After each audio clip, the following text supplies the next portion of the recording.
Previously on her hour. Are sanctions personal? Why do countries impose sanctions on other countries? Is it like what's the main reason behind it?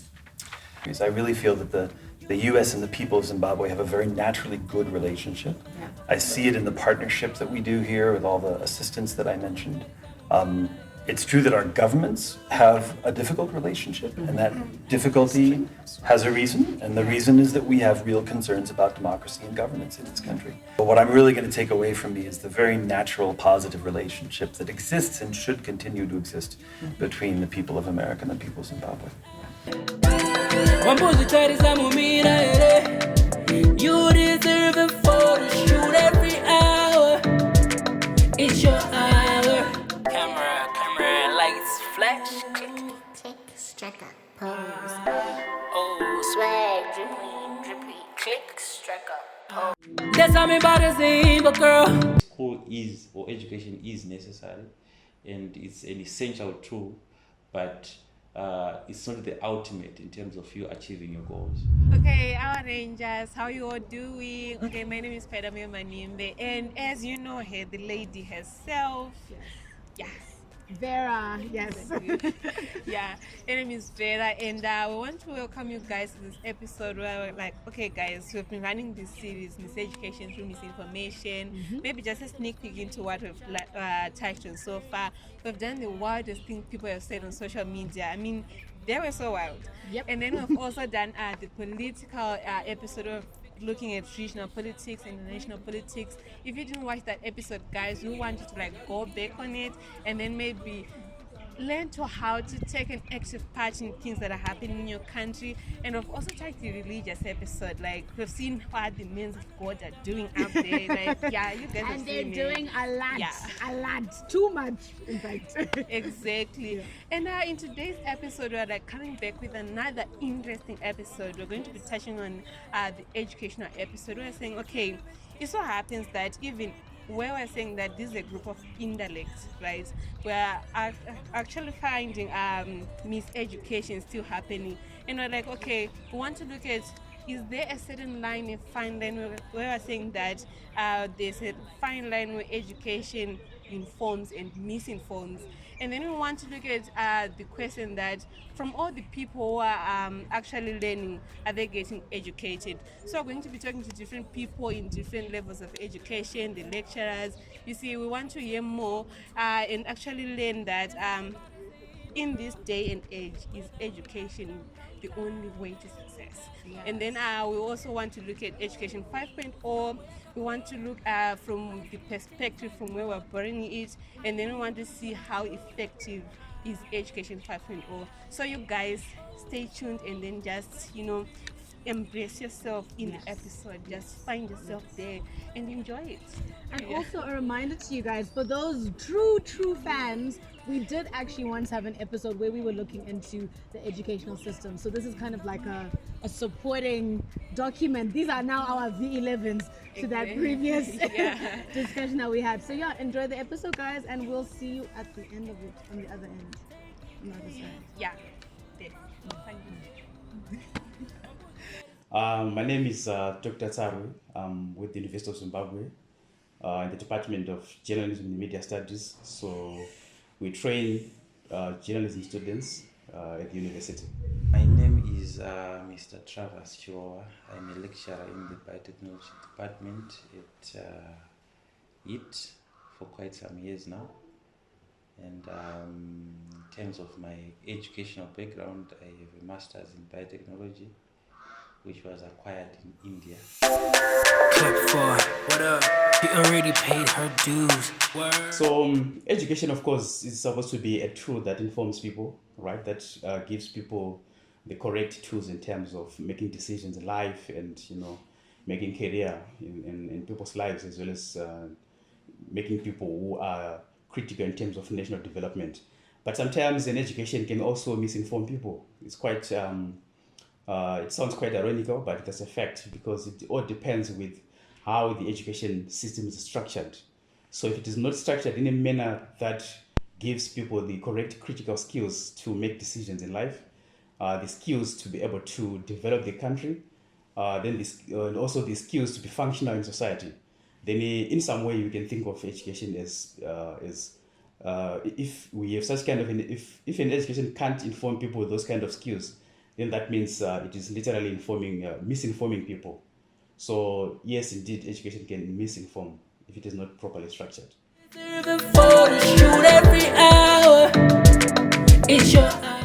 For Education 5.0, the main facets, you have the general ones, the teaching, you have the research, you have community service, and then innovation and industrialization, which are the new kids in town with regards to the innovation, the Education 5.0.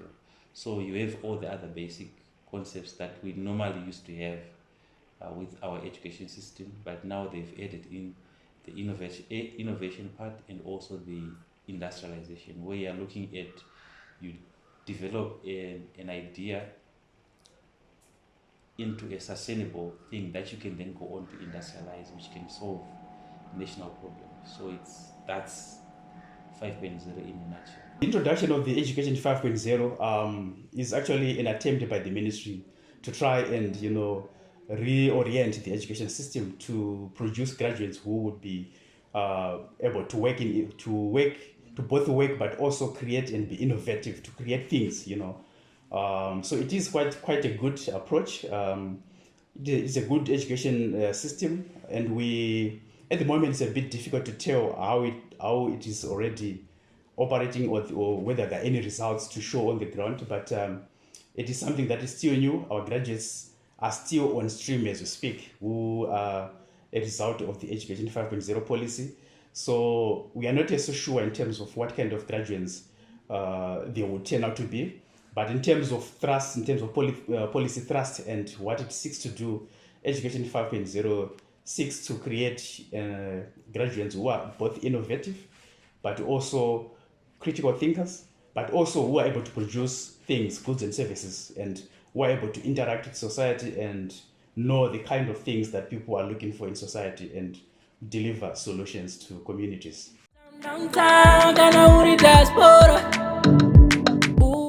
I would say if it gets all the support that it is primed to get, it can be a very effective tool to actually solve a lot of national problems, because we've had a number of challenges with our industries and so on for quite some years now, but of late it has been picking up, and some of those solutions have actually come from companies that have started from university. I'll speak, like, for example, here at the institute that I am, we have a number of companies that have been started, which are solving, some in the transportation, some in the water reticulation systems, which have solved a lot of problems in those areas at a national level.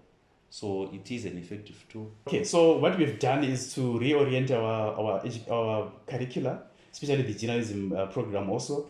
We have tried to incorporate what we call community-oriented projects, where our students are supposed to go out into the communities and identify problem areas that they think can be solved through the use of communication. So they go out there and identify problems and speak to members of the community, and at the end of the day come up with a project that seeks to provide a solution to that particular problem. Then also we have also retained the industrial attachment, as a component of ongoing learning, where our students are supposed to be attached or with a media institution. The intention being to get them the requisite skills that are needed, the practical requisite skills that are needed for them to be able to be practitioners in the industry, but also to be innovators, to be able to do their own things. Because I think what we realize is that a lot of people are now starting to think outside of the box and saying they want to be employers. We need to create people, to educate people who would be able to develop their own industries from scratch and employ other people.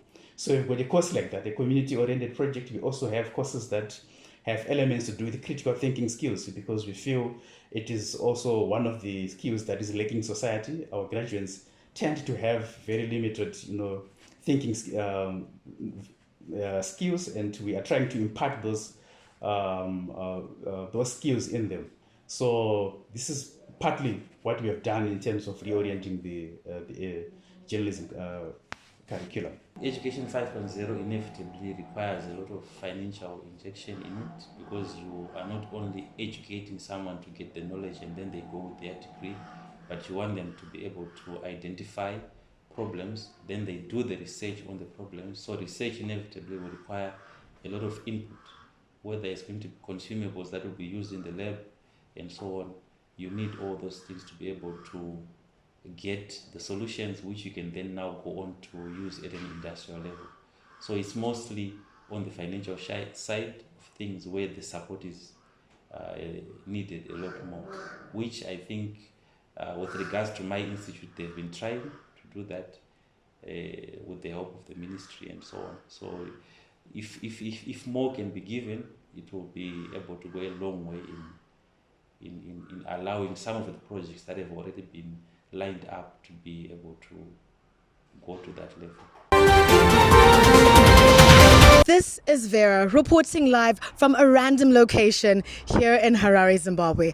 And today we're going to do a bit of a research to find out, did people actually practice what they studied at university? And if so, do they feel like that education or what they got at university is actively contributing to what they are doing now in their lives? This is very important to understand in terms of, were they correctly informed when they were at school, or were they just lied to so they could get a piece of paper and the educational institution could make money? Join me today as I go and interview random people who I do not know from Adam and ask them these vital questions that contribute to the sustenance and the growth of young people and the educational system.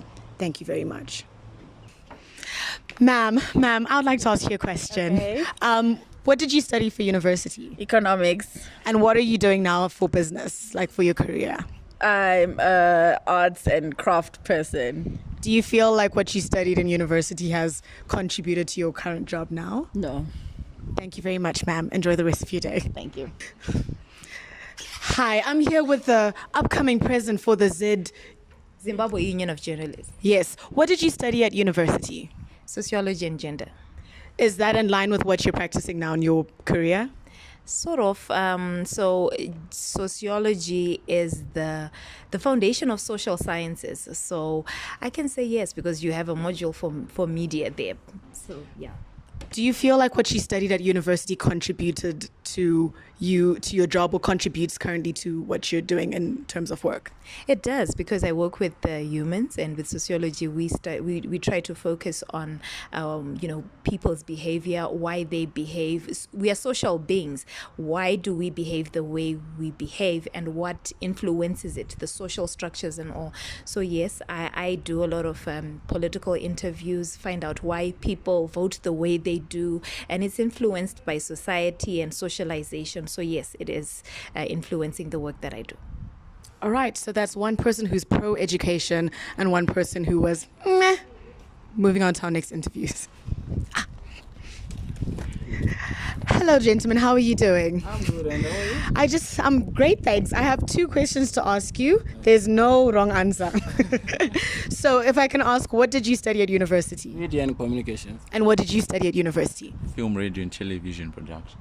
And what are you practicing right now? Like, what are you doing for work right now? Film, Magamba. Okay, and you? I'm currently an intern. You're currently an intern. Do you feel like what you studied at university has helped you or has prepared you for what you're doing now for work?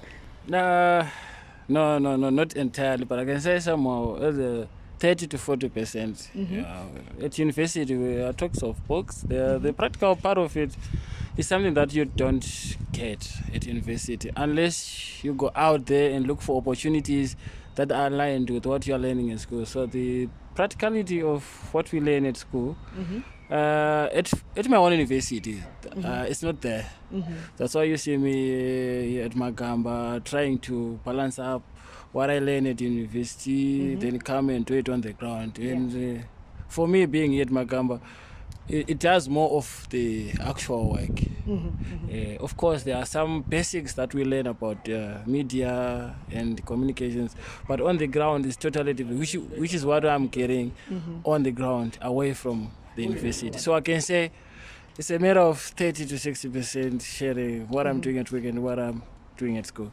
But we learn filming, we learn media, and they interact, but They don't connect. yeah, they connect, but not to a large extent. That's why you see us here at Magama, not at school, because schools are not offering the practical part, which is very important when you go to look for a job. They ask, can you shoot a film? Can you edit? Something that you don't get at school. That's what I can say. All right. And you, sir? For me, it's more of a 50-50 situation because at university they gave us the basic, they gave me the theoretical knowledge, but we do not have proper facilities that can enable us to properly work. So it's a 50-50 situation. So now as an intern, the theory is now helping me because I'm now different from someone who doesn't have any background in media. So it's a 50-50 situation. All right. Thank you very much. So there you have it. It's a 30-50% thing. Like, so should we maybe just cancel schools? I don't know. Jokes. Anyway, moving on. Okay. I am here in a co-working space in Harare, and I'm with two random gentlemen who I do not know from Adam, and I want to ask them 2 questions. Hi, gentlemen. How are you? Hello, how are you, Vera? Hello, how are you? So my question to you is, what did you study at university? At university, I studied filmmaking. Okay, thank you. And what did you study at university? I studied African languages and culture, and also I studied development studies. All right. Right now, what are you doing in terms of your career or work? Right now, I'm now into consultancy, mainly working in research, monitoring and evaluation, and also project cycle management. All right, thank you. And you, sir? Me, I'm shooting videos, but it's similar to what I studied. But I also have another life other than this, where I'm in the process of on a spiritual journey. Like I'm studying African spirituality, which is totally different than the book smarts that I did, like film. It's about technology and storytelling. But now with African spiritualities, I have to understand our background, how we used to do things, and how we speak to our ancestors. Yeah. So quick question, do you feel like what you studied at university has contributed or has helped you in what you're currently doing in life for work? Okay. Yes, it has definitely built me, because some of the, as much as varsity was much more of the theory, but when you're in real life, then you've got to incorporate some life skills and things you learn from other people, which is not taught in school. And for me, I've learned a lot, and the advantage of, let's say, the co-working space is that I get to meet other people who are great in different fields. Like you've got people who understand website development, people who understand computers, and artists. So we get to work in an environment with all these rich people with the rich information that we tap into, and for me, I learn a lot. Yeah. Okay, thank you very much. And you, sir, do you feel like what you studied in university has helped you with your consultancy business? I can say partly it has helped, but partly it had some limitations.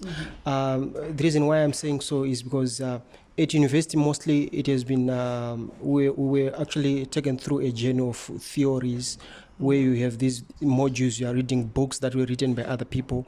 But beyond that, you get into the field where you are now experiencing the real life, the real experiences, where you then be able to see the things on the ground. So basically, university just gave me more like a foundation, but beyond the university corridors, actually, I've managed then to get the actual experience and interacted with people who are actually in the thick and thin of it. Yeah. So quick question, because you actually are someone who does monitoring and evaluation. From your experience, if you were to monitor and evaluate the educational system, do you think it must fall? Do you think they need to revise how they do it? Do you think it's still practical? Do you think it still works? Do you think it still informs young people? Or they need to do better?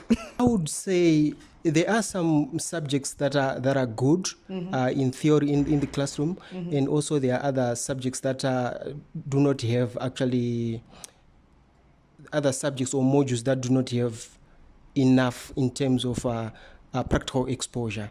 So it's more like more like 50-40 was like, for example, when you look at the Nziramasanga Commission report, which was done by I think it was Dr. Nziramasanga.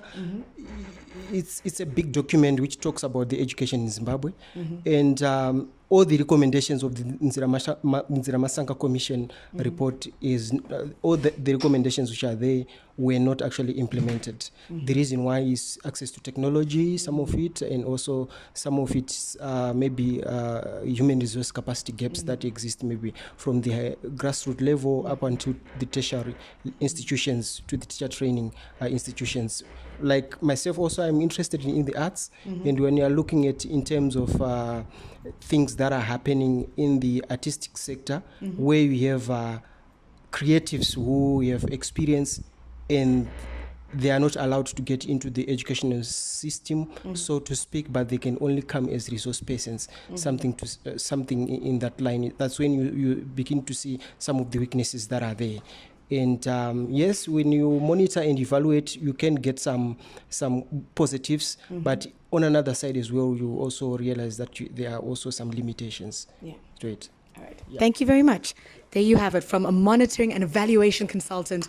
Maybe they need to make some corrections to the educational system, ladies and gentlemen. I don't know. You make your decision. You tell us what you think. This is Vera reporting live from this amazing co-working space in Harare, Zimbabwe, speaking to random people who I do not know from Adam and asking them the crucial question: what did you study and does it connect to what you're doing now in life? Thank you so much. And back to you guys in the university spaces with the lecturers, I guess. Thank you. Light skin things like Jordan. I need you. Ordinarily, education is supposed to actually create critical thinkers in society, right? Especially tertiary education, because that's where you are beginning to teach people at a much more higher and elevated level. So it is supposed to ordinarily create people who are critical thinkers in society. But I think you also agree with me that over the past years, up to now, there's been quite a lot of noise with regards to the nature of our education system in the country, because there's a feeling within industry that the graduates that we are producing are not necessarily prepared for the workplace situation, and as a result, they are not very practical oriented. They lack certain skills that are needed in industry. So yes, it is true that there's a disjuncture between theory and practice. What you teach in the university and what is there outside there's some kind of a disjuncture. Yeah. Yes and no. But for me, I would say now, the majority of them I would not classify as critical thinkers, maybe because of the approach that is being given in terms of achieving the programs. Because for most, their aim is just to get the degree, which is one thing that I always fight with some of my students, to say, you're not just here to get a degree, but we want you to be able to solve problems. Not only problems for yourself, but also for the world, for the nation. So if people take in the approach that we are moving in with regards to Education 5.0, we can be able to achieve that, so that we have a lot more of the critical thinkers who can be able to solve the problems that we have, and even those for the future.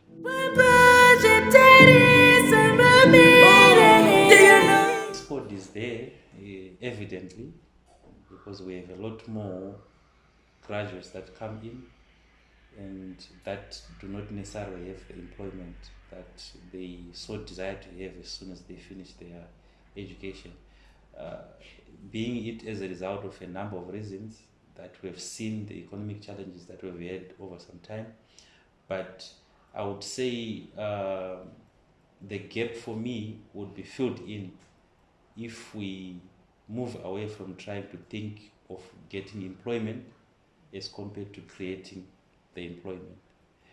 Because we have people who are degreed, who have the capacity to be able to start their own things and run their own things, which is, I think, what even the government is trying to push for us to do, in order to be able to have people who are not only employment oriented, but employing oriented, so to say, so that they can maybe team up, start a company, and then they start running from there.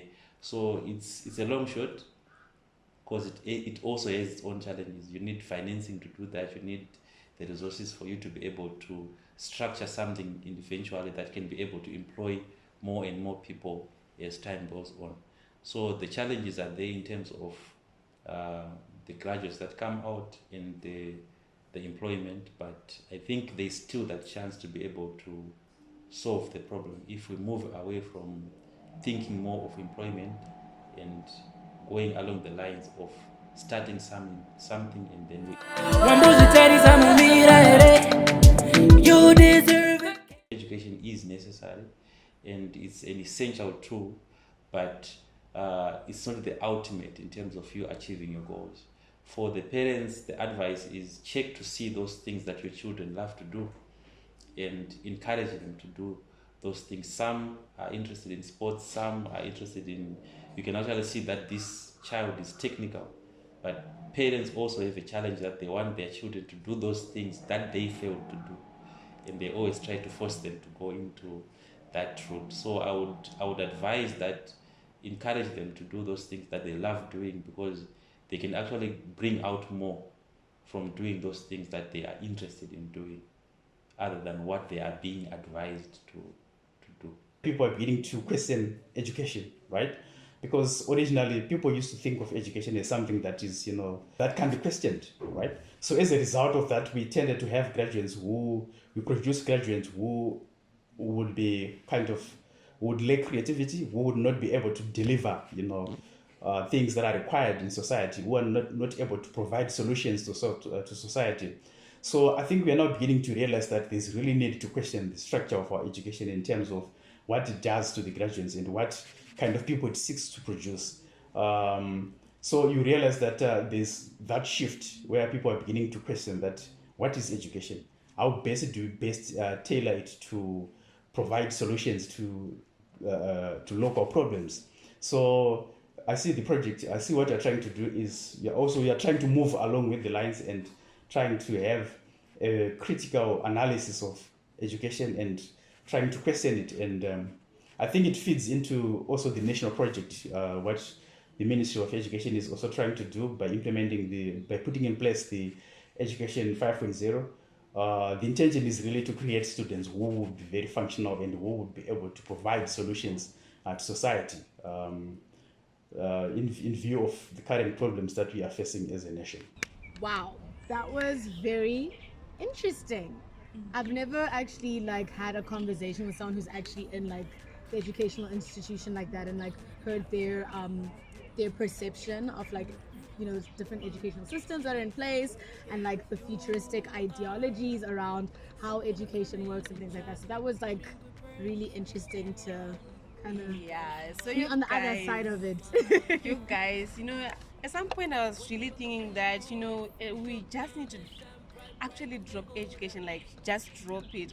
But from these conversations that we've been having, you find that we need to actually rescue education and then actually help people using education to help them from being miseducated. You see how funny it is? The words are just so okay, like that. Interweaving with each Exactly. other. But then they make sense. You have to really listen into the words. So you guys, really want to thank you for watching through it, and please don't forget to continue supporting us with the likes, the comments, the subscriptions. Keep coming through. We really love your support. You, our rangers, you're just so amazing. And see you in the next episode. Exactly. So if you have any comments, please make sure that you put them in the comment section below. Follow us on Twitter. If you have anything you want to say on Twitter, just add us and be like, yo, this is what we think. We want to know your opinions. The reason why we did this series is to hear your opinions. So yes, thanks guys, and we will catch you on the flip side in the final episode of the series. We're really going to be saying goodbye very soon. But it's really nice having you. Tick, striker, pose. Oh, swag, drippy, click, striker, pose.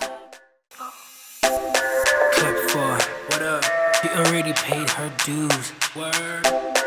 Clap for Wagwan. He already paid her bills. You are something of amazing chocolate beauty with brains mixed in one.